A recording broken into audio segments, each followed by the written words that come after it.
Awareness, the final frontier. These are the explorations of Jonathan Robinson and Brian Tom O'Connor.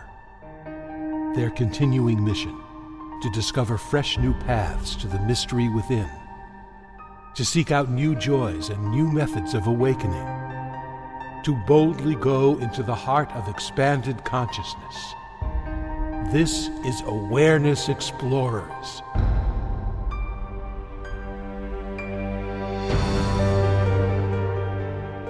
Welcome back, Awareness Explorers. Great to have you again. I am Jonathan Robinson. I'm with my trusty co-host, Brian Tom O'Connor.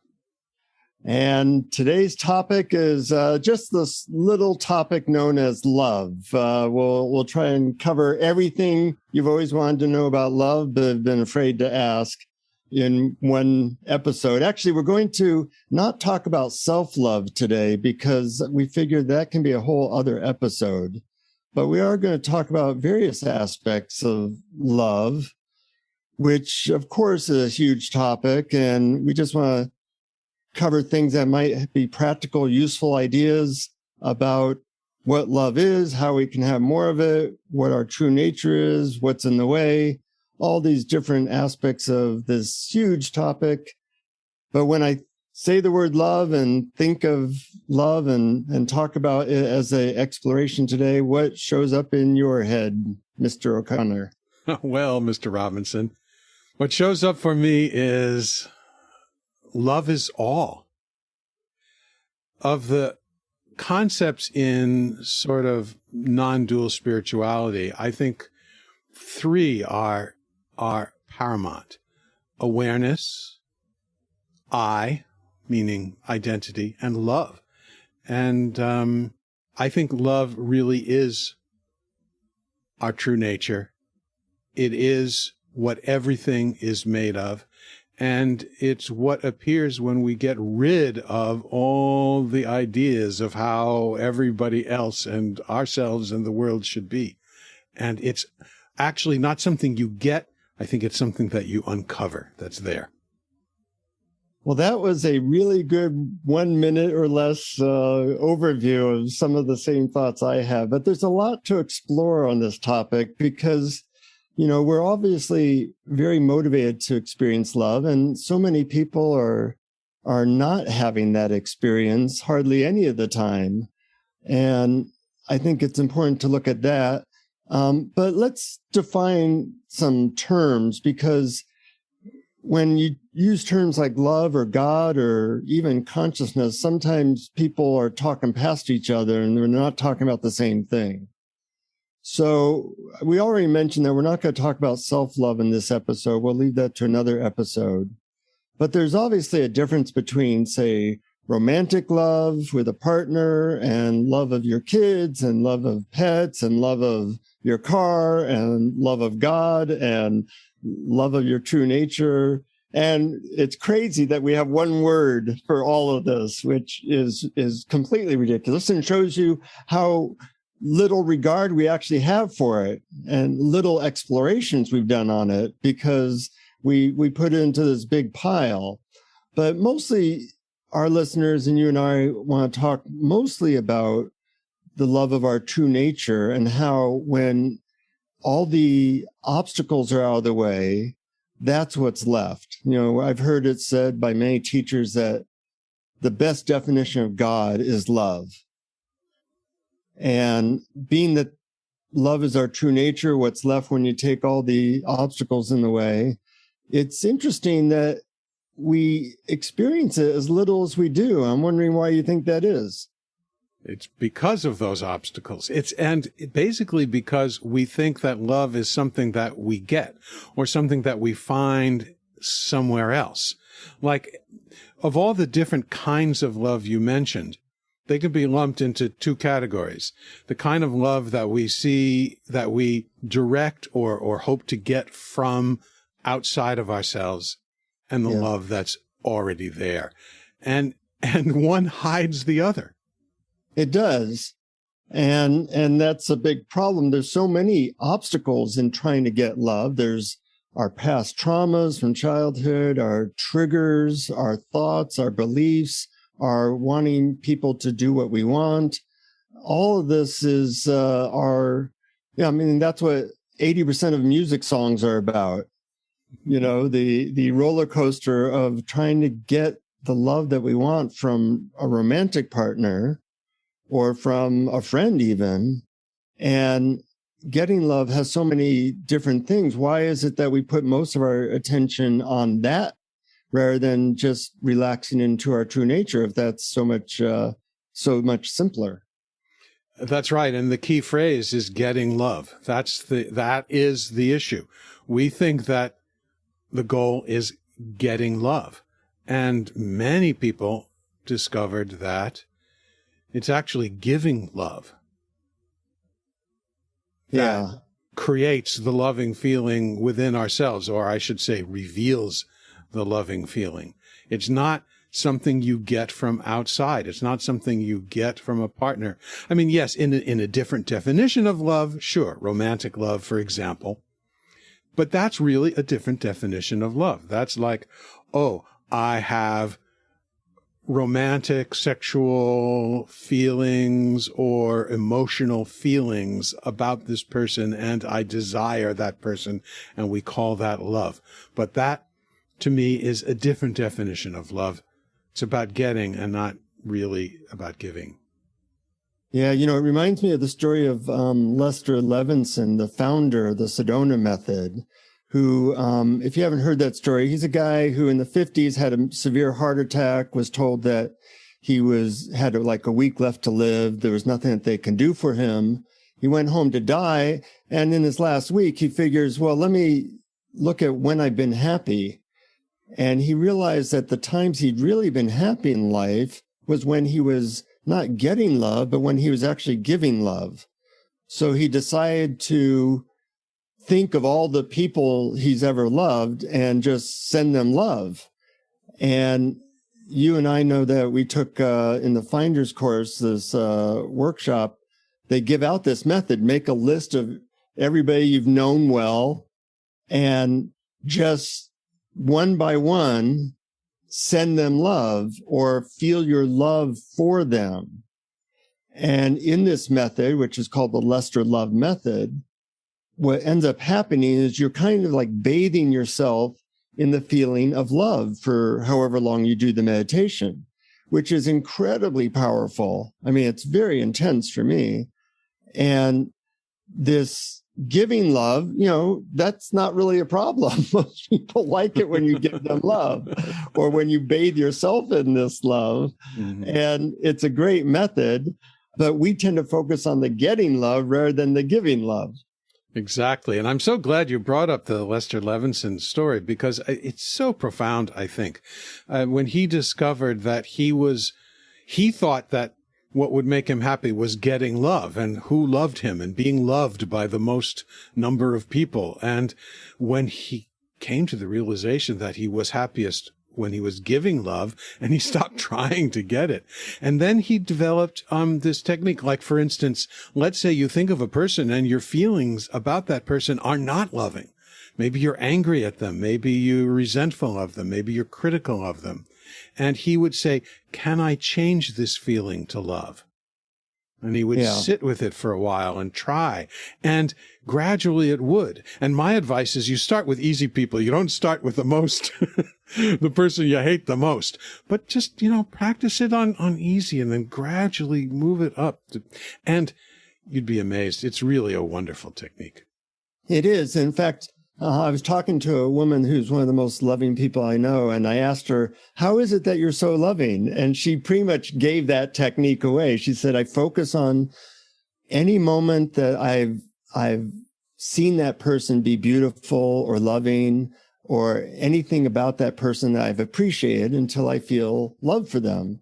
And I know that that's really them. Yeah. And I thought that was brilliant. And you can do that in life too, not just in a meditation. And just to complete the story about Lester Levinson, so he does this meditation on his last week of life, supposedly, and it ends up he doesn't die. And soon he's running like 20 miles a day. This guy who supposedly wasn't allowed to tie a shoe because they thought that would kill him.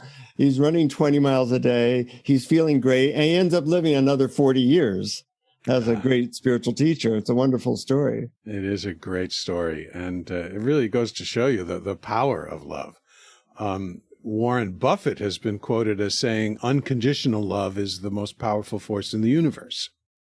And that's an interesting statement from one of the richest men in the world. And right. Of course, he was talking about it in the context of raising children. Mm-hmm. He was talking specifically that when you give your children unconditional love, that's the most powerful way to help your children be emotionally healthy and happy. Mm-hmm.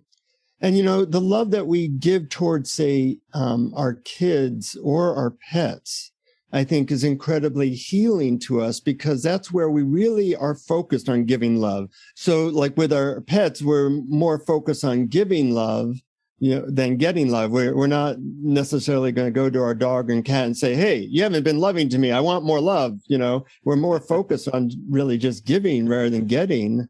And that's why some of those relationships can be so healing and powerful in our lives. Yeah, yeah.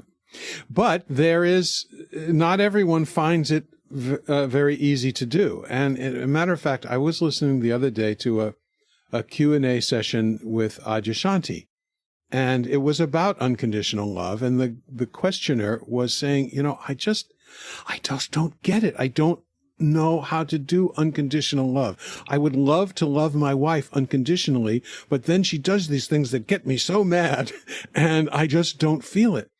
And he had this great response. He said, me's don't do unconditional love. And by me's, he meant the me, the little me, the personality, not the universal awareness. He said, me's don't do unconditional love. It's not like your me is defective. Unconditional love doesn't belong to you as a person. It belongs to existence. That's a beautiful quote. And it's so true that really, if we want to move towards unconditional love, our ego, personality, mind structure is not equipped for that. It's our consciousness, our awareness, our true nature that we have to relax into for that to happen. Mm-hmm. And what's interesting in romantic love, and one of the things I like about romantic love, is if you're really interested in working on yourself, there is a very quick way of doing it, which is to notice all the obstacles in the way of unconditionally loving your partner. Mm-hmm. All the traumas, all the judgments, all the beliefs, all the thoughts.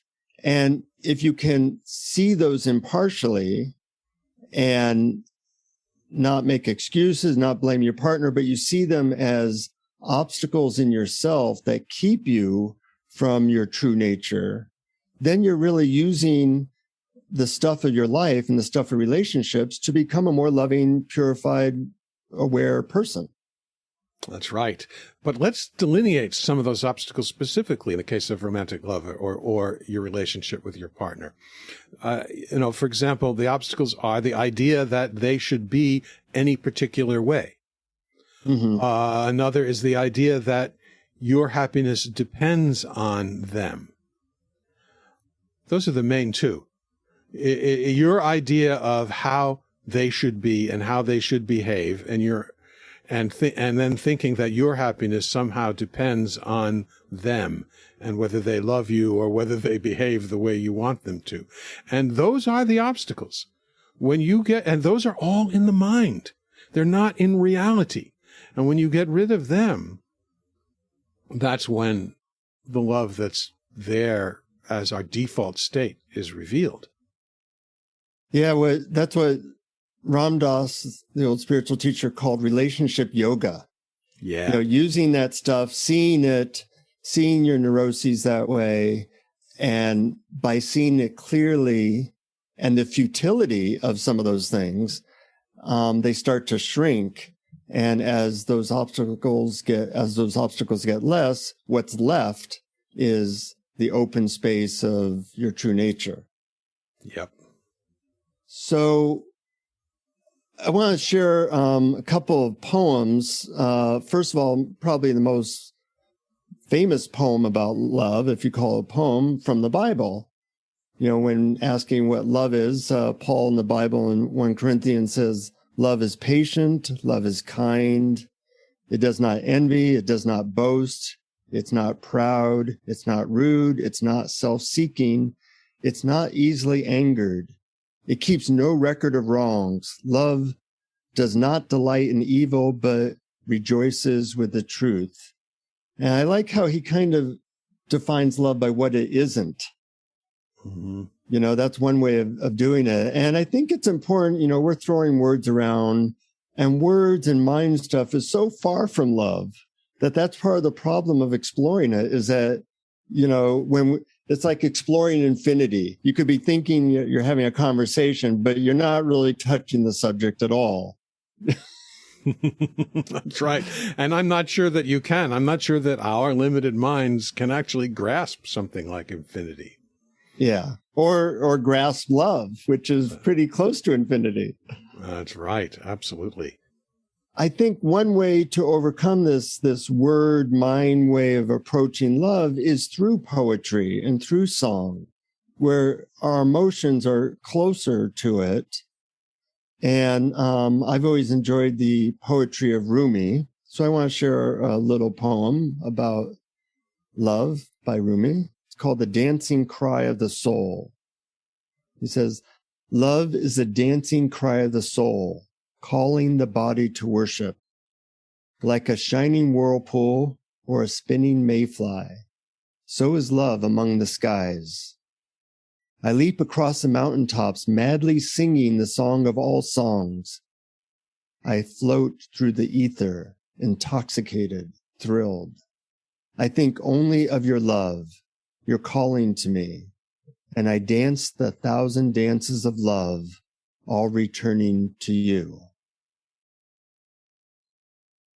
It's a beautiful poem. And what I love about poetry is that it can kind of transcend all the mind stuff and help us maybe taste of the vibration of love much more effectively than how we normally might think about it. That's right. That's right. And also, since you just quoted Rumi, I had another very short, not a poem, just one line from Rumi about love, which I thought was great. He wrote, your task is not to seek for love, but merely to seek and find all the barriers within yourself that you have built against it. Well, that's what we've been talking about with things like romantic love, or really anything, you know, because we put conditions on our partner, but we put conditions on the world. You know, we put conditions on our day, and all those things are just little barriers that are constrictions that keep us from being fully open in the moment and drinking of the eternal now. Mm-hmm. Eternal now. And really the question is not so much how do I become more loving, but what within me is already loving. Mm-hmm. And since this is Awareness Explorers, the answer to that should be obvious. It's pure awareness itself, because awareness is like a mirror. It doesn't choose what to reflect. Awareness is like that. Whatever appears in it, it allows. And that total allowingness of everything that appears, that total okayness with what is, with reality, is love itself. It's unconditional love, because you've removed your conditions that you've placed on experience, the way you think experience should be. And when you remove them, you find that within yourself which is already loving. It's not a feeling you need to create. You just have to look inside and really ask this question. And the answer is in awareness itself. Well, it's pretty easy to love light and beauty and saints. Really, our challenge in allowing is to allow things like darkness and shadow. Right. One side of this plane wing is already good. It's really easy to love Jesus and Buddha and the most loving people we know, or Yosemite or your pet.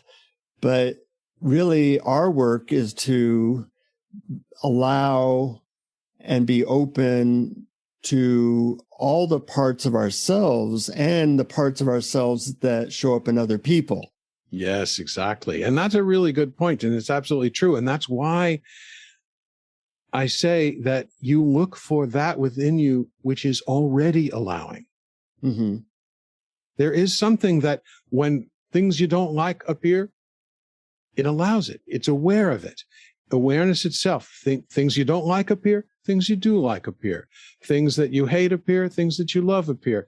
Things that you have this thought about appear. Things that are just simply nonverbal experience appear. They all appear in the same field of awareness, and that field of awareness is totally allowing, and it's already allowing. So you don't have to get your personality to figure out how to change your personality to be more loving. You notice that there is something deep inside, which is the real you, the real I behind all experience that's already loving. Yep. And that's the shortcut. Let's talk about another distinction around love, which is, I'll call it attachment versus unattachment. And that really screws us up, because once we, quote, feel love for something, especially something, a pet, a person, a car, whatever, we get attached, and that interferes with the flow of the unconstricted openness of the moment. And there are levels of attachment. I'm actually listening to a book by Don Miguel Jr. called The 5 Levels of Attachment. And he says, at first you can have a preference. That's not such a problem.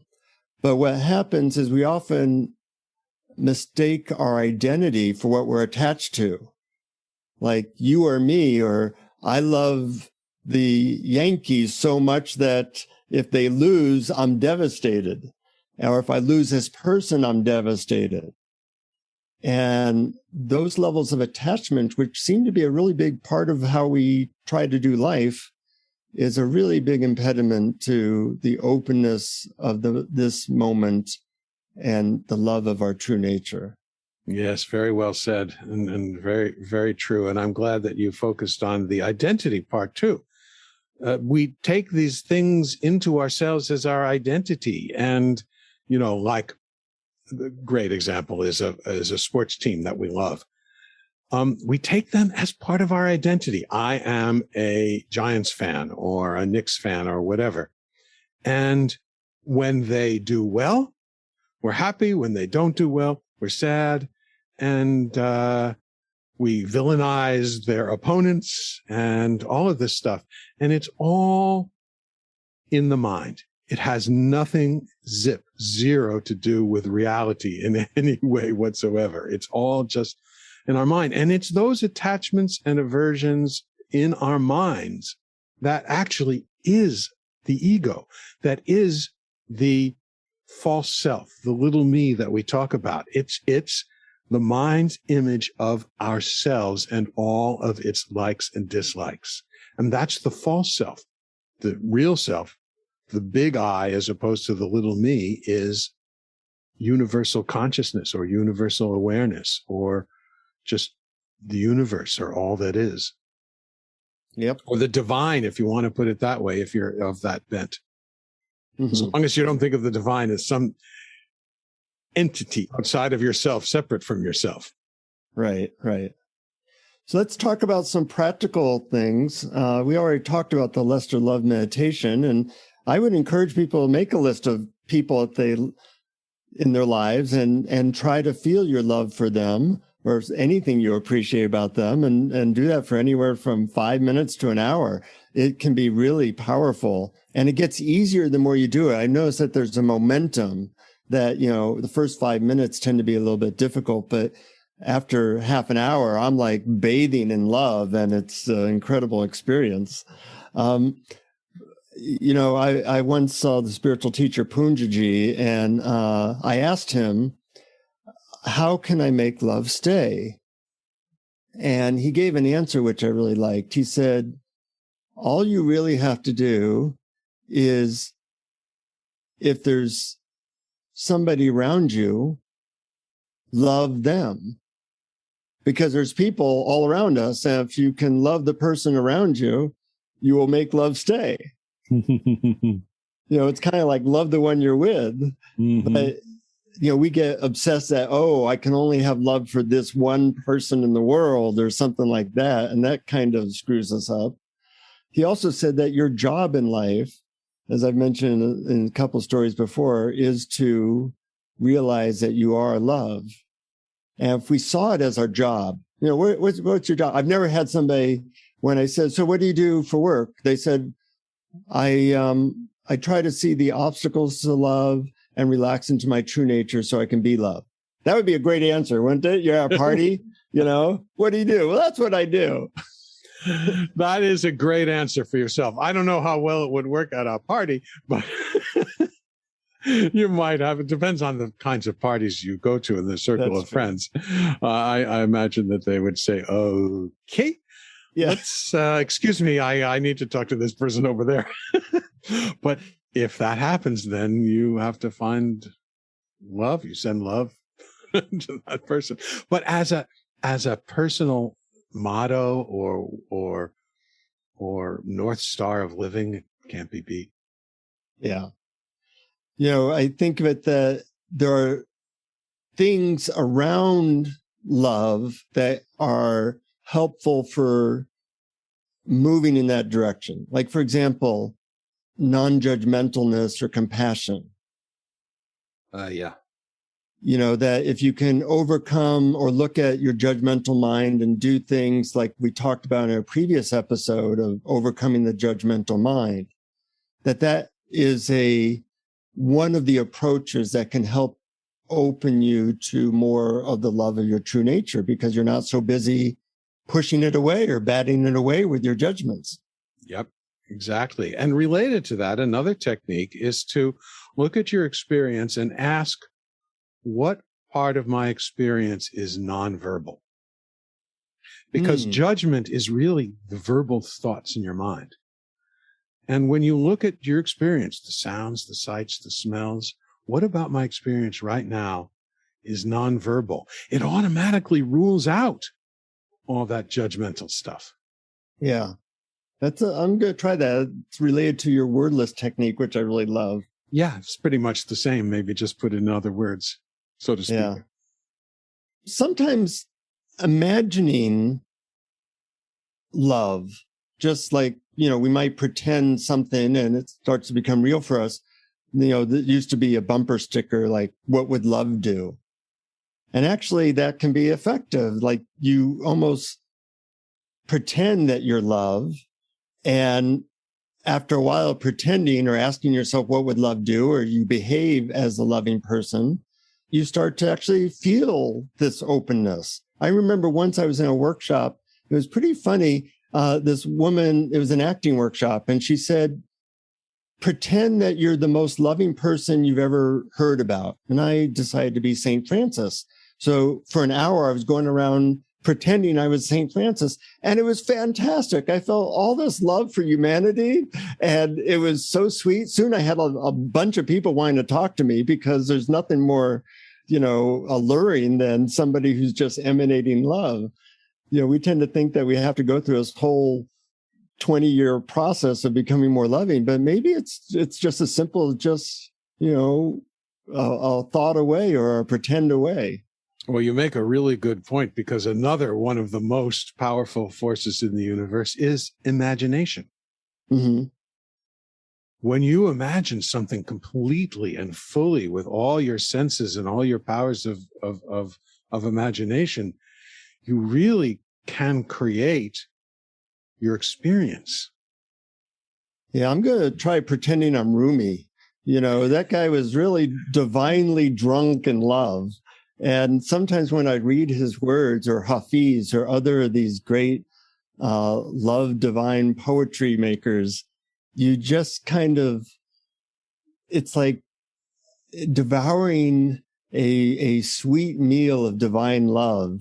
And it definitely affects your vibration and can be a real sweet way of helping you in that direction. I'm with you there. I totally agree. Let's both try it, and we'll go to that field and I'll meet you there. Absolutely. You could say life is just one journey from trying to get love to, as you become more spiritually aware, maybe focus on giving love to the point where you are love. Yeah. That's it in a nutshell. I couldn't have put it better. Any last comments, thoughts about this major topic? Oh, I think we have to leave that as the last comment, the one that you just said. It was so nice. Well, I hear you have a meditation for us. I do. And I'm looking forward to relaxing into the meditative pool of love that you offer. Oh, thanks. All right, here goes. So first of all, just take a nice, easy, deep breath. Close your eyes if you feel like it, if you're comfortable and you're not driving, and relax.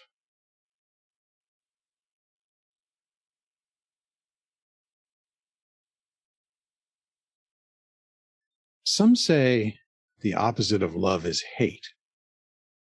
Some say the opposite of love is fear. I say the opposite of love is mind. The opposite of love is if and when and because. It's the mind's separation of all experience into categories of good and bad, like and dislike, right and wrong, attractive and undesirable. These are the veils that cover the love that's already there, the love that is our true nature, existence itself. The total awareness of all that is without the idea that it should be any different. And to help get a feel for this, let's play around with it in our imagination. Imagine looking in a mirror. Notice that not only do you see yourself, but you see all the objects around you.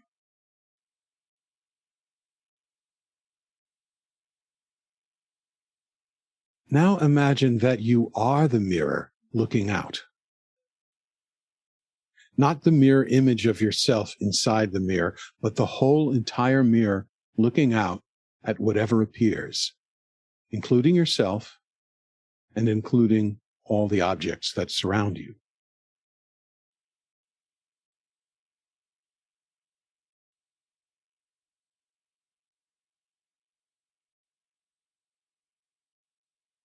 As you imagine you are the mirror, ask yourself, am I choosing what to reflect?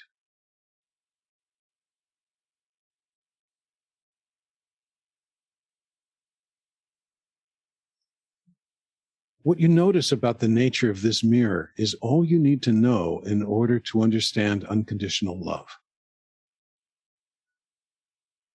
The mirror doesn't choose what to reflect. The mirror simply reflects whatever appears before it, choicelessly, unconditionally.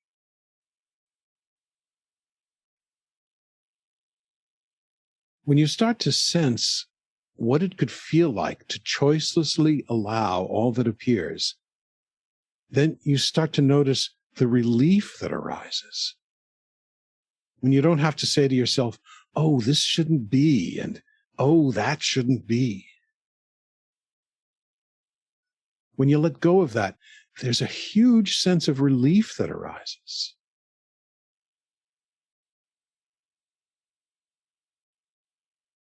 And underneath that relief, underneath that intense relaxation of your conditions for the way the world should be, is a feeling of love.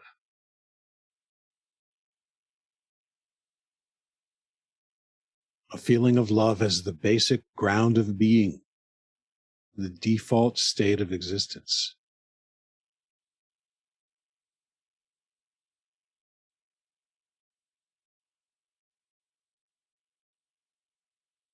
What does unconditional love really mean? Well, what does unconditional mean? It means that we remove the conditions we have placed on experience in order for it to be acceptable to us. These conditions are the veils that hide the love that's already there, the love that is our natural state. When we completely remove the conditions we place on experience, what's revealed is okayness with everything just as it is. This is love.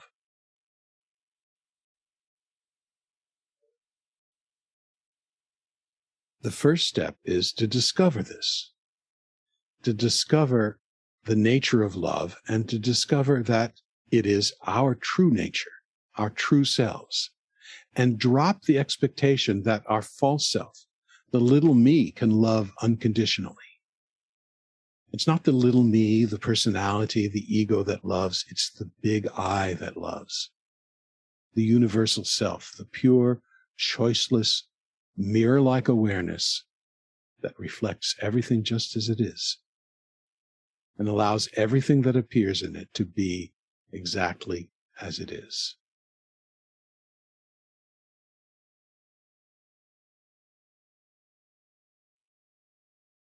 That's what loves. That's what is already and always loving.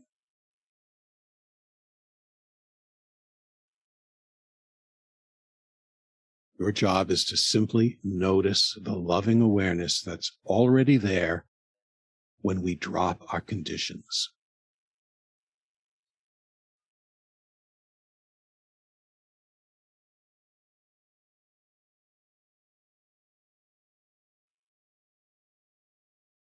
Then, once we've noticed that unconditional love is already there, the second step is to then reverse the flow from in to out.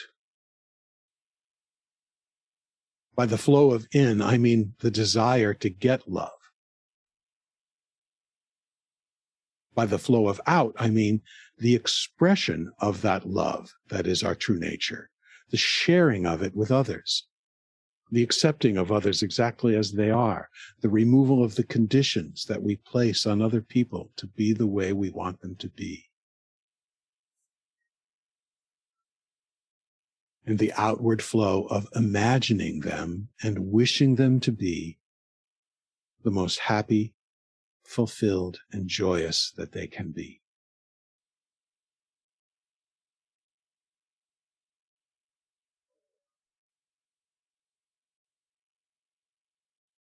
Instead of all you need is love, it's all you are is love.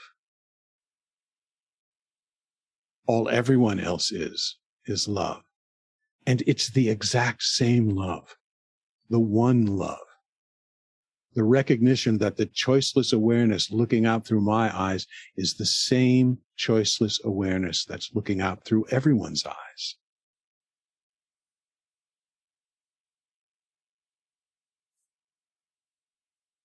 And it's an easy step to realize that not only are we identical, but we are actually the same being. The universal consciousness that is experiencing itself simultaneously through billions, trillions of pairs of eyes.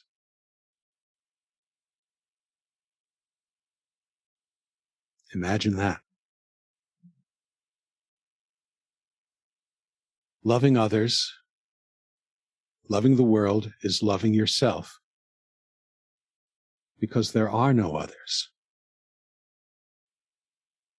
Imagine that.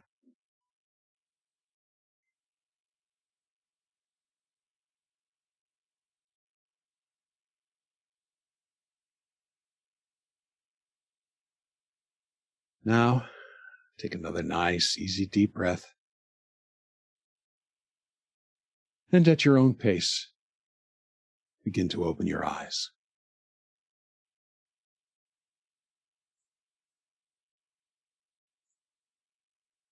And we're back.